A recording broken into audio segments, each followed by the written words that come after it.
नमस्ते दोस्तों, मैं साधना ग्रोवर। आज मैं एक टॉपिक लेकर आई हूँ जो हम सबके दिल के बहुत ही करीब है। हम सबके दिल के यानी मैरिड कपल हो या आजकल के यूथ, सब आजकल रिश्ते की समस्याओं से जूझ रहे हैं। ये ऐसा नहीं है कि हम रिश्ते निभाना ही नहीं चाहते, लेकिन कुछ ऐसे सर्कमस्टांसेस बन जाते हैं कि हम वो रिश्ते चाह कर भी निभा नहीं पाते हैं। और इन सब के पीछे सिर्फ एक ही ये कुछ समस्याएं हैं जो हर किसी के रिश्ते में दरार डालती हैं। उनमें से एक है ओवर एक्सपेक्टेशन, दूसरा है विश्वास का ना होना, और तीसरा रिश्ते को दूर तक ले जाने के योग्यता ना होना, मतलब एक लॉन्ग टर्म विज़न का ना होना। तो चलिए आज हम इसी विषय पर आगे इसके सॉल्यूशन जानेंगे कि क्या इसके कारण हैं और क्या इसके निवारण हैं, जो सबके लिए बहुत ज़रूरी हैं।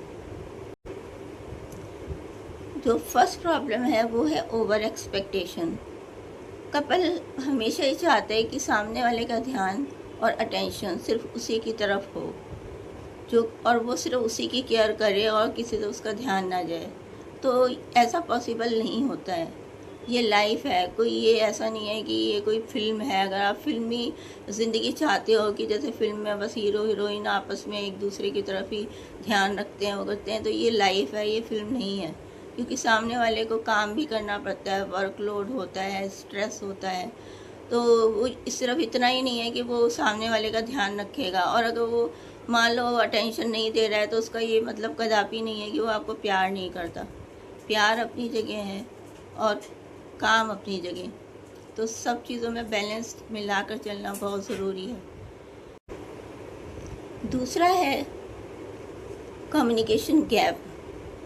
क्योंकि कम्युनिकेशन गैप इसलिए होता है कि हम अपने काम में इतने बिज़ी हो जाते हैं, अपने ऑफिस में, अपने कॉलेज में, अपनी पढ़ाई में, अपने और दुनिया भर के स्ट्रेस होते हैं। तो हमें ये इतना टाइम नहीं मिलता कि हम रेगुलरली एक दूसरे से बातचीत कर पाएँ, रेगुलरली एक दूसरे से मिल पाएँ, या एक दूसरे के लिए कुछ पर्सनल टाइम निकाल पाएँ।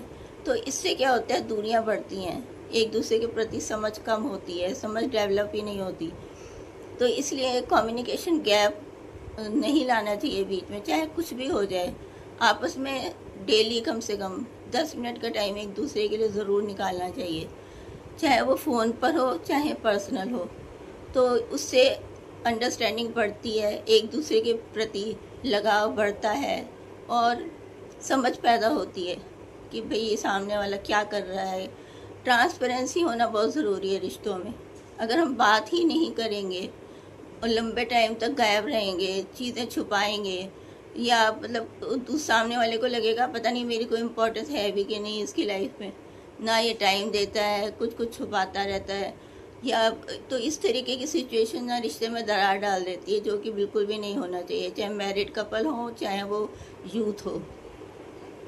तो ये इस तरीके की प्रॉब्लम्स हैं जो देखने में छोटी लगती हैं, बट ये छोटी होती नहीं है। ये रिश्तों को अंदर ही अंदर घुन की तरह चाट जाती हैं। तो इसलिए इन सब चीज़ों का हमें बहुत ध्यान रखना चाहिए। अब हम बात करेंगे मैरिड कपल्स की। मैरिड कपल्स में देखने में आया है कि जो कपल शादी से पहले एक दूसरे को डेट करता था, टाइम निकालता था, लॉन्ग ड्राइव पर जाता था, शादी के बाद उनमें आपस में कम्युनिकेशन गैप कम होता जाता है। वो सिर्फ कंप्लेन करते हैं एक दूसरे से, और कोई बातचीत उनमें होती नहीं है। ज़्यादातर कंप्लेन ही कर रहे होते हैं, ये कोई भी उसमें प्यार लगावट वाली कोई बात होती नहीं है। तो उससे क्या होता है कि एक डिस्टेंस में बनता चला जाता है, और लोगों को समझ में नहीं आता, उन्हें लगता है सामने वाला हमें प्यार ही नहीं करता, या इसकी नज़रों में हमारे रिश्ते की कोई अहमियत ही नहीं है। बट ऐसा नहीं होता है। अगर हम आपस में कम से कम 10-15 मिनट टाइम निकाल के सिर्फ़ और सिर्फ एक दूसरे के साथ टाइम स्पेंड करेंगे, अपने दिल की बात करेंगे, तो वो उस रिश्ते को का एक बेस बन जाएगा, और उसको रिश्ते को आपकी ज़िंदगी बदल जाएगी। तो एक तो आपस में बातचीत करना बहुत ज़रूरी है, रोज़ टाइम निकाल के 10-15 मिनट एक दूसरे को देकर। और सेकेंडली, शादी से पहले जैसे आप लोग घूमने जाते थे, डेट पे जाते थे। अब ये आप लोग क्या करते हो कि सिर्फ काम की बात होती है कि आज घर में सिलेंडर ख़त्म हो गया है, आज आटा ख़त्म हो गया है, या ये सब कुछ बातें होती हैं। आपस में टाइम निकाल कर घूमने जाइए, थोड़ा बहुत, ज़्यादा नहीं, थोड़ा बहुत टाइम निकालिए और घूमने जाइए। जैसे पहले डेट पे जाते थे, या तो थोड़ी देर, बहुत देर घूम आइए और एक कॉफ़ी डेट कर लीजिए, एक दूसरे को गिफ्ट दे दीजिए छोटे मोटे। एक प्यार का गेस्चर ही काफ़ी होता है एक रिलेशनशिप को संभालने के लिए। तो ये सब, अगर आप ये सब बहुत ज़रूरी है, इसे आप हल्के में मत लीजिए कि ये सब बातें तो बचकानी है। ये बचकानी बातें नहीं है, ये ज़िंदगी का एक बेस है। ये आपकी मैरिड लाइफ को मजबूत बनाएगा। नहीं तो इन सब चीज़ों के अभाव में ही धीरे धीरे रिश्ते कमज़ोर हो जाते हैं और वो एक तरीके से ना बोझ बन के उसको ढोते रहते हैं।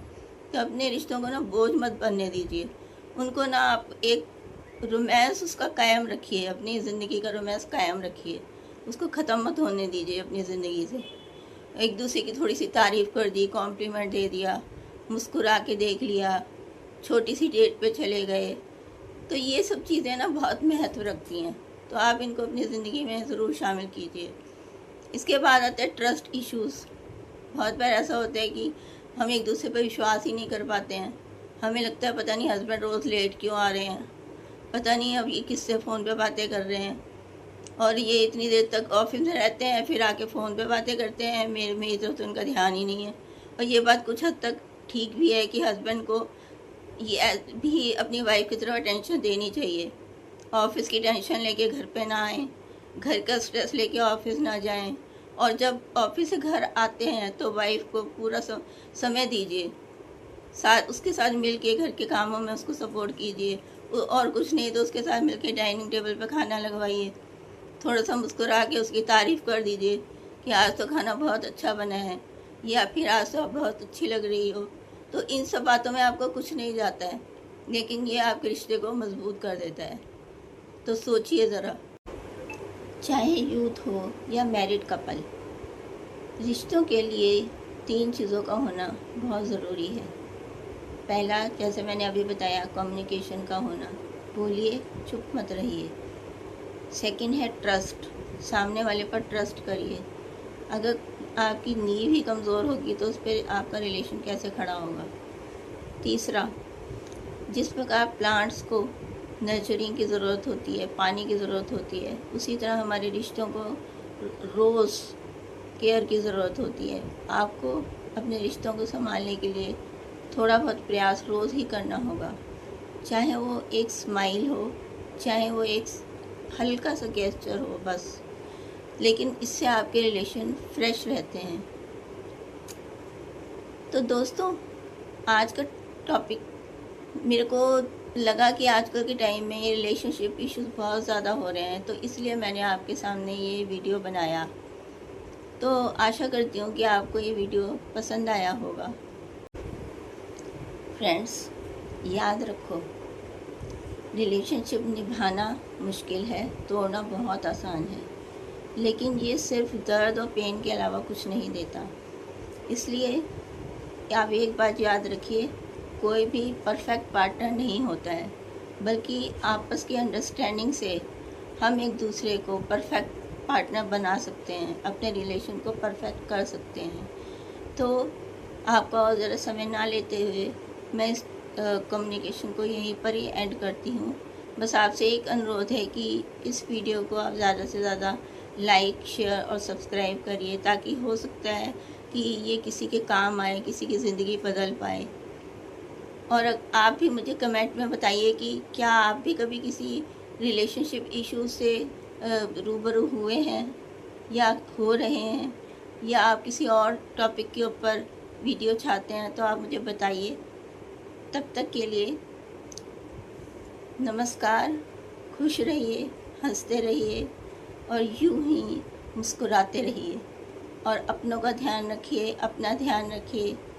मिलते हैं नेक्स्ट वीडियो में। Thank you for watching.